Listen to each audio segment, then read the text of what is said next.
एगो बिजनेसमैन का करेला अपनी जिंदगी में जाए एगो आदमी जब वो पैसा कमाला सबसे बढ़न प्रॉब्लम वो खर्चा कर शुरू कर देला। 1 लाख पैसा के पर्स, 2 लाख वाला जूता। हमार जिंदगी के कामयाबी के राज कहा हमरे वो लोग से दान ना लेनी, हम अपन किताब से पैसा कमानी, जौन हम कमानी के खर्चा ना करेनी, हम ओके सेव करेनी, इन्वेस्ट करेनी। अगर हमरा लगे महंगा जूता की 2 लाख के तैयार के समझ आते कि हमार ना केहू इनाम दे लेबा। अगर हम 1.5 लाख के शर्ट पहन ले बानी कुछ चीज के तरह समझ जाए कि पापा नैखन किन ले इनाम आयल।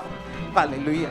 अगर हमरा लगे पैसा बा तो हमर मेहरारू जाने ली वो पैसा सब इन्वेस्ट होला, काहे कि हमरा लगे सब 1 नंबर के पैसा हब्बो खर्चा ना, ऐसा कोनो चीज पर खर्चा ना होला जो आज 5 लाख के बाद कल 1 के रह जाओ। ई आईफोन वाला फोन लो कर देला ना तो अभी ले हमरा लगे आईफोन 10 पड़ रही, काहे कि हमरा आईफोन पर कुछ होबे ना करला, स्क्रैचलेस रहेला। इतना काम कैला के बावजूद भी हमरा हाथ में बरकत देले बानी प्रभु। हम करवा के बुद्धि के बात सिखाओ तनी जिंदगी कुछ खानी